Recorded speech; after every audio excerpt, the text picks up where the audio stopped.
Okay, this is a little video that I saw just a little while ago from the Young Turks that I wanted to comment on.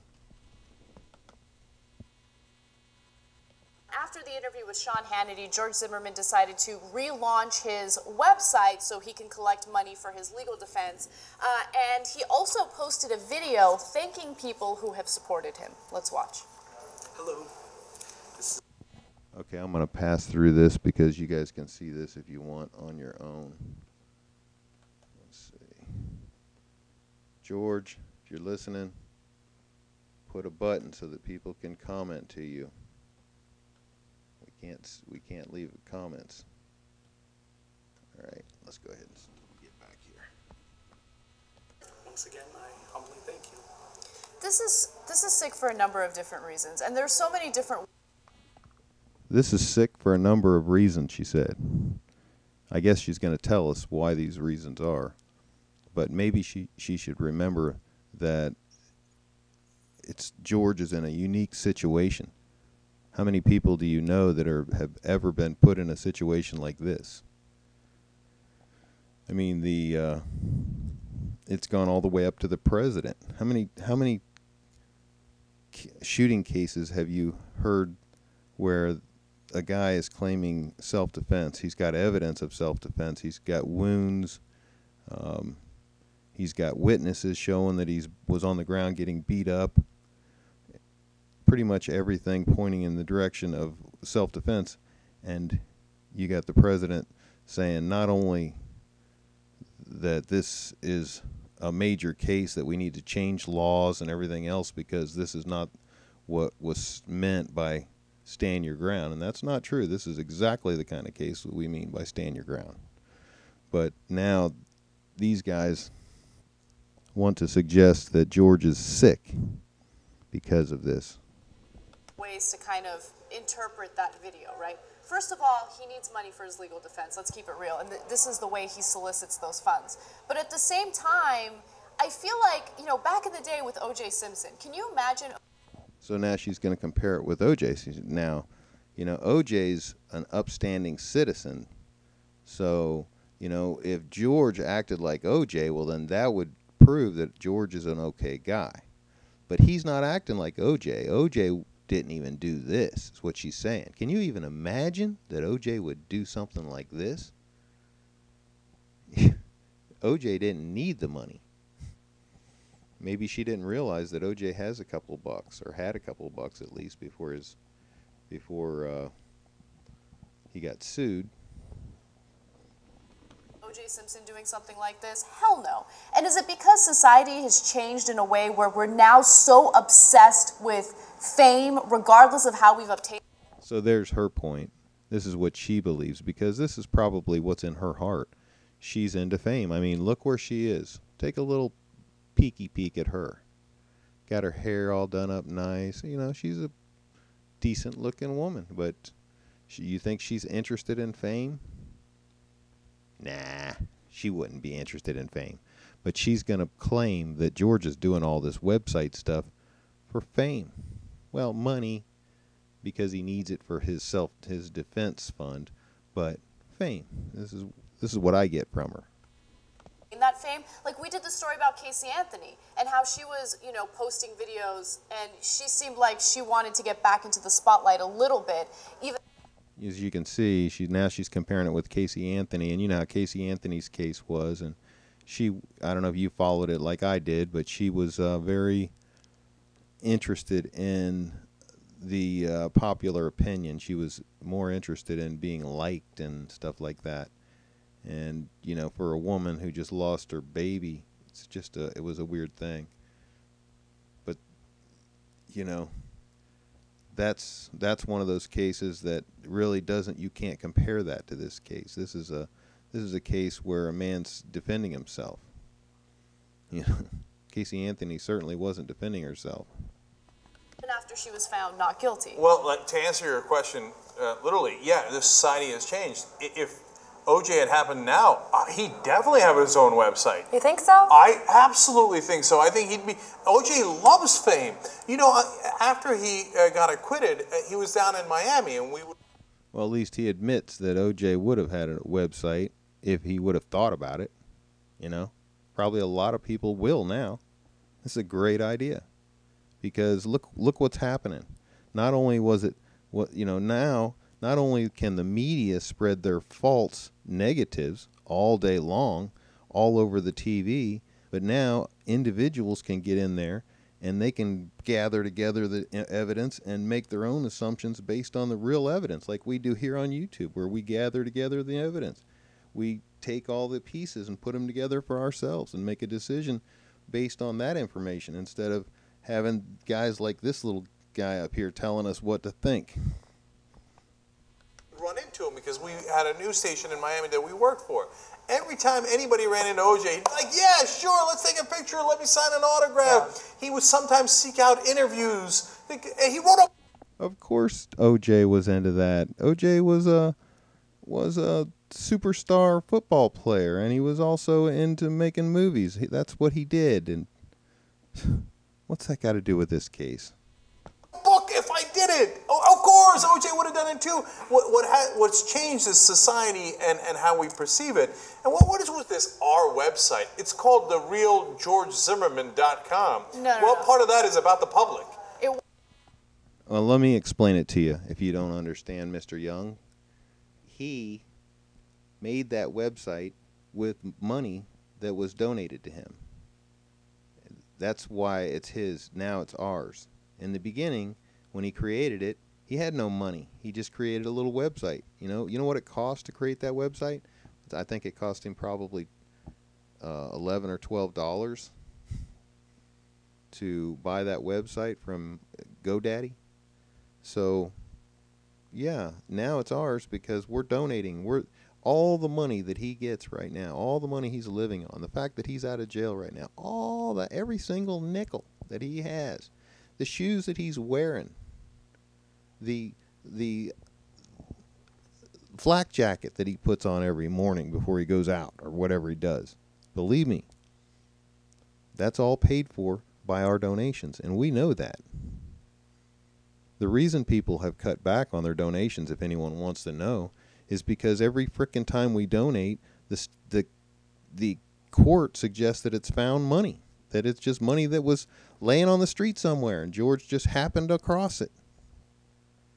You know? So we're going to donate more so that the judge can take more, because the judge already said, he already made it real clear that at any time he could pull back.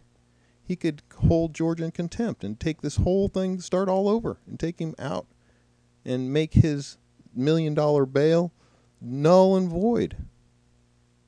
You know?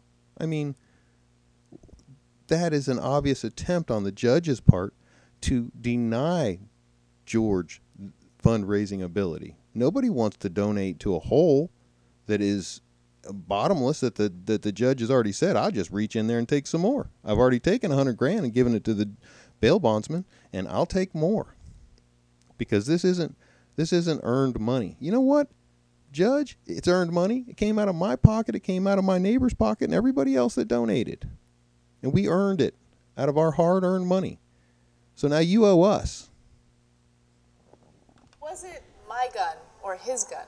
It was our gun. It was the gun. Oh, that was just a cute joke. His gun, our gun. Yes, you know what? It's all our gun because it's the Second Amendment.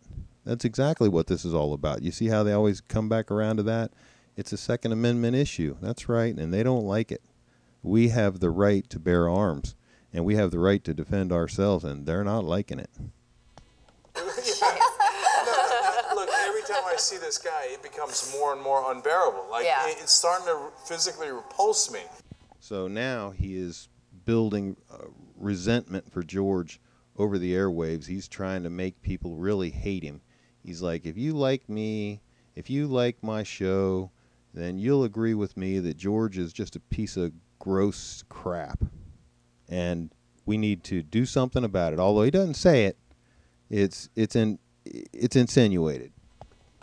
Like, he almost seems to be enjoying it. That's the thing that's getting under my skin. I feel like he's got this constant smirk, underneath his delivery there, like, oh, thank you so much.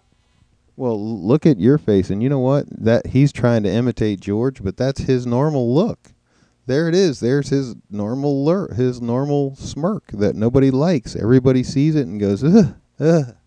He seems to be under the assumption that the masses support him, too. Yeah, Well, maybe not the whole country, but according to the latest polls, at least half the people support him. If I'm not mistaken, it's more than half of the Hispanics support him, and half the white people support him, or at least believe him. And then you've got some black people support him, actually, believe it or not. It's hard to believe, but yes, there are black people that support him. You can find them on YouTube, and the poll found that it was only like 86% of the black people that didn't believe him. So that's pretty good for him, actually, if you think about it. Use the word masses. Yeah, I think that he's bought into some of the people on his side, portraying him as the victim and as the hero. That's what I wanted to know. How much of this do you think? Let's hear that that piece again. What was that? On his side, portraying him as the victim and as the hero. That's what I wanted to know. How much of this do you think is really his own agenda, and how much of it is kind of the puppet? That is very interesting that he would say. Yeah, this is interesting. Let's hear this one more time. The word masses. Yeah, I think that he's bought into some of the people on his side, portraying him as the victim and as the hero. So he's assuming that some of us on his side see him as the victim and as the hero. Well, let's see.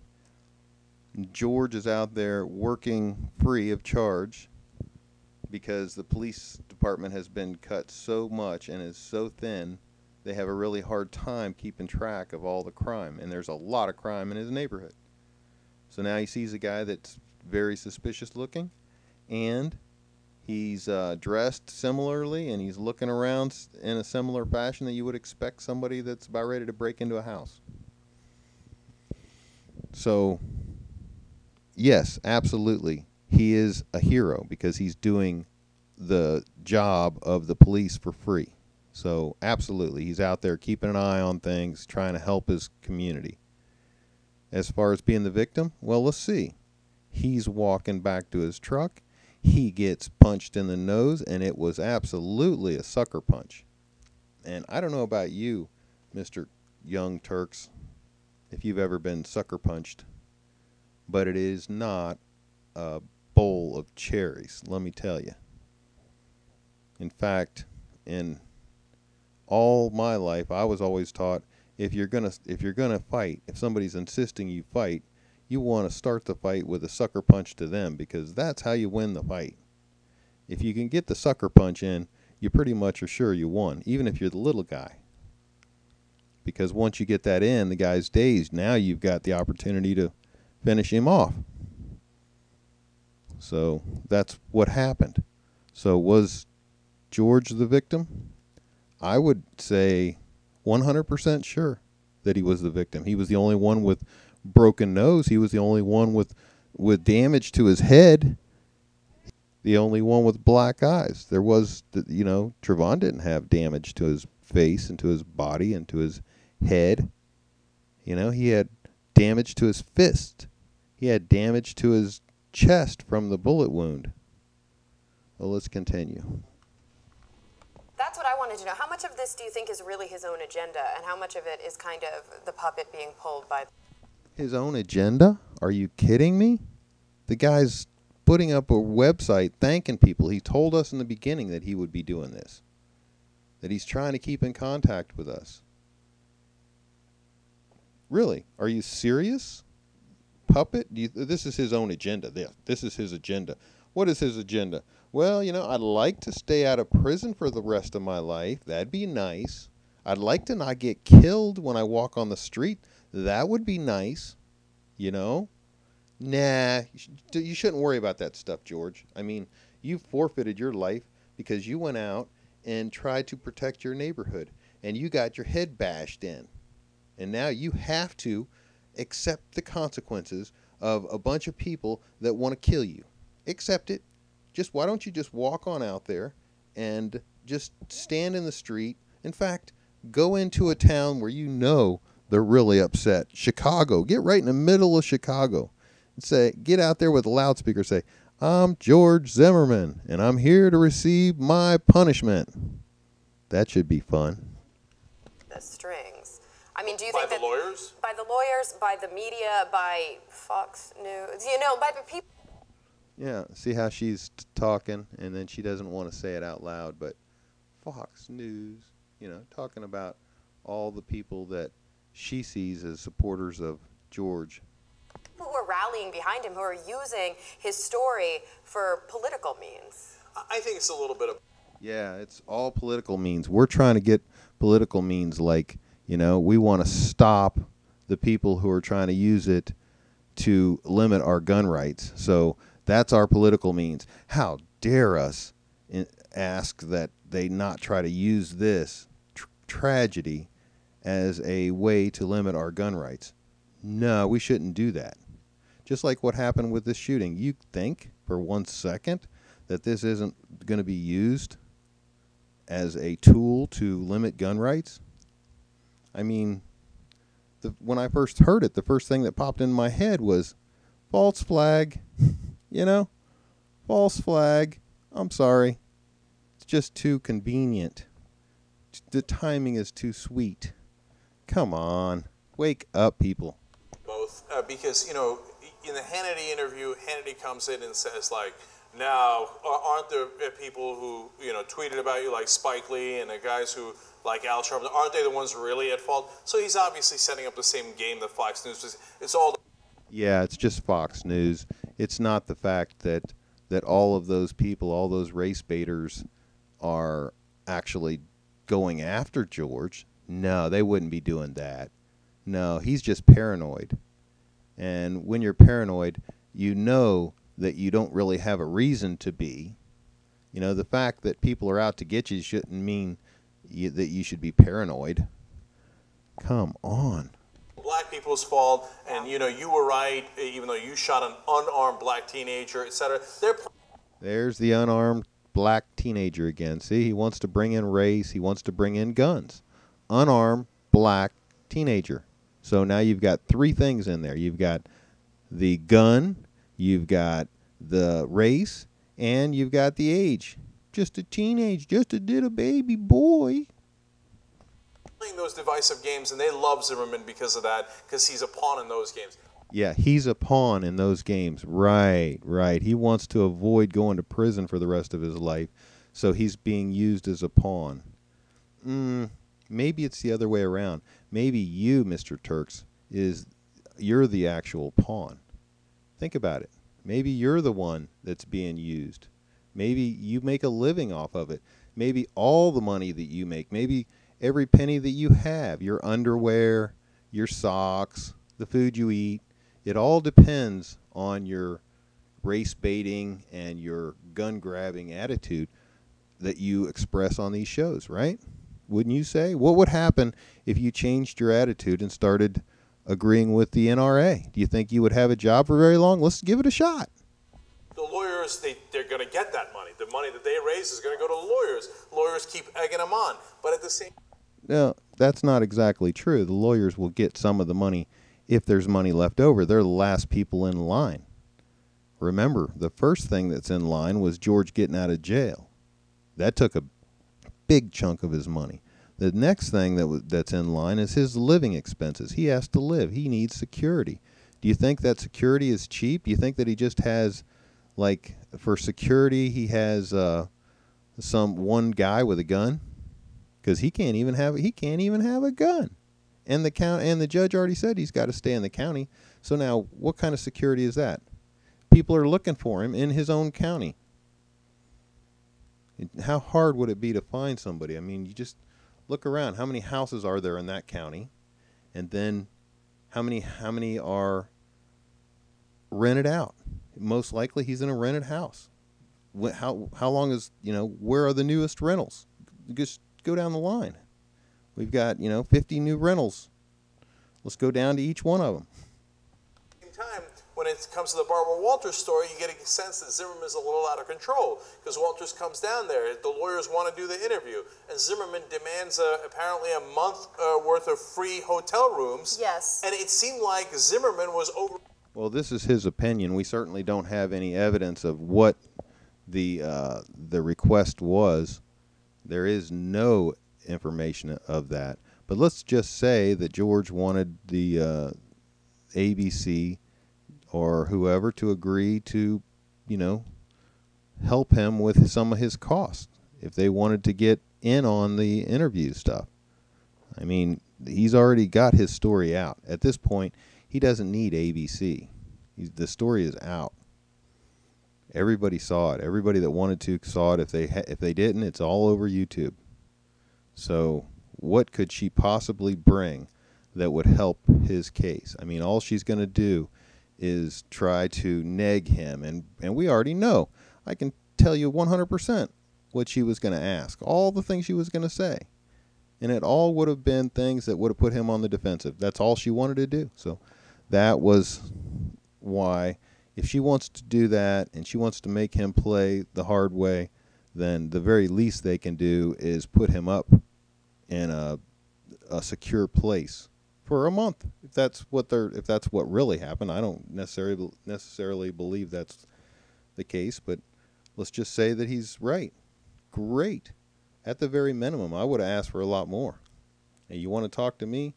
I'm a pretty important guy right now. Everybody wants to talk to me. You want my exclusive story? Well, you can't have it. Fox already got it. Writing his lawyers to do it. So he's a very active participant in this game. Yeah, in fact, Barbara Walters spoke about that incident on The View. So I want you guys to get her take on the interview with George Zimmerman that never happened and what he was expecting from the interview. Let's watch.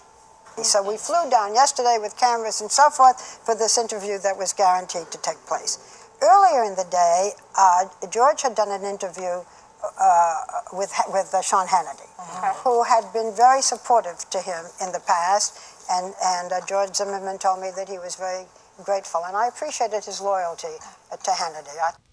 Yeah, he wasn't just being loyal.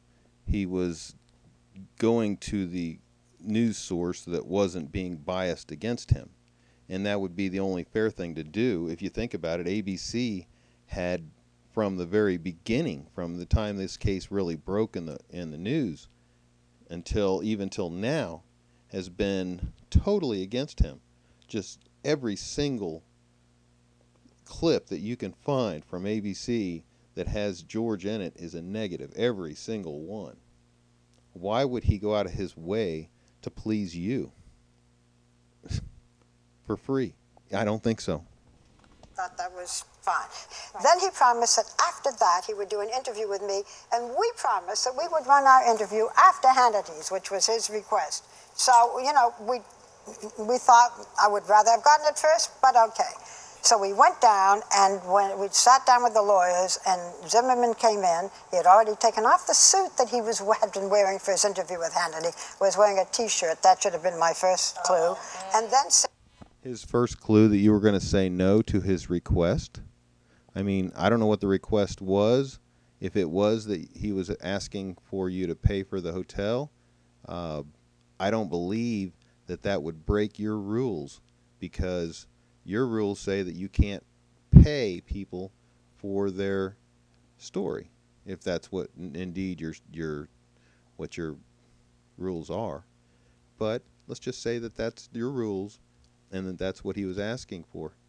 He's not asking for money. He was asking for the cost of the hotel to be there. So surely you could have supported him in that and said, yeah, sure. In fact, it might not have even been a cash transaction. You might even, ABC probably has hotel rooms that are reserved for their people that come and go, because they have so many people coming and going all the time that they probably do, or they should if they don't. He would not do an interview, no matter what we said, but he would if there were one condition. So she said he won't do an interview at all, unless, now she says, you mean there is he will. He will. She should have said he will do an interview if this condition is met. But she's not even going to tell us what the condition is. Which, why would she even bring it up if she's not going to tell us? I mean, that's almost like saying, Johnny did something really mean to me, but I'm not going to tell you what it was. You know, it leaves the imagination to run wild. It's much worse than to actually say what happened. You have to, you know, leave it open-ended. You know, who knows what she's saying George was demanding. You know, now that these new sex things came out, maybe he was demanding something from her. I can't imagine that. It was a condition that, being a member of ABC News, I was unable to grant. Otherwise, he would not do that interview. So some kind of quid pro quo. I won't go into it. Just let me say that it was a condition that we could not agree to. This has nothing to do with his interview with Hannity. Nothing to do with the Hannity interview. Just something that they couldn't agree to. So, I mean, you let your mind run wild. What could it be? Very interesting. So ABC News has got a policy they don't pay for interviews. They used to do a backdoor payment. They would buy pictures. So now he's going to suggest that it had to do with payment and about the hotel room, but you know, he doesn't have any evidence that he's bringing. So it's rumor, innuendo, anything you want to call it. It certainly isn't facts. Now, if you wanted to say, well, we talked to ABC and, you know, behind the scenes, they couldn't say it on the record, but one guy told us that it had to do with the hotel or something. You know, something. From the subject, but they've even stopped doing that. So now Walters, because it's a private conversation, can't confirm it, but the reports are, and she does everything but confirm it, that he demanded that she ABC pay for the hotel for a whole month. And they said that wasn't the terms. No, we just came here to do an interview, so she wouldn't do it. This guy seems like he's not only enjoying the moment, but he's trying to figure out a way to get as much money as possible out of this. That doesn't even go to his lawyers. It goes to his fancy hotel room for himself. Oh, it's such a fancy hotel room. Think about it. How ridiculous. You know, the guy used to live in a house. You know, a decent neighborhood, decent house with 2 stories. It was not a bad place to live. Certainly better than a hotel. I can't even imagine how fancy hotel, you know, what fancy hotel could compare with your home. Really. You know, fun and great for a couple of days maybe, but, you know, I want to go home. I don't think this young Turks guy gets it. He's got this attitude that George is here riding a high horse. You know, George is in fear for his life right now. You might not see it that way, but that's the truth. He is in a situation now where they can take his whole livelihood. He doesn't have any livelihood. If people don't donate, he's got nothing. He doesn't have a job. He doesn't have any income from recordings or anything like OJ had, movies or from stuff from his football years or any of that. He's a 28-year-old guy with very little to anything. Maybe the Young Turks should watch some of my videos and get informed on what really happened and the case, and then they could become knowledgeable and they would give George the benefit of the doubt and some pity for what he's going through. Good talking to you guys.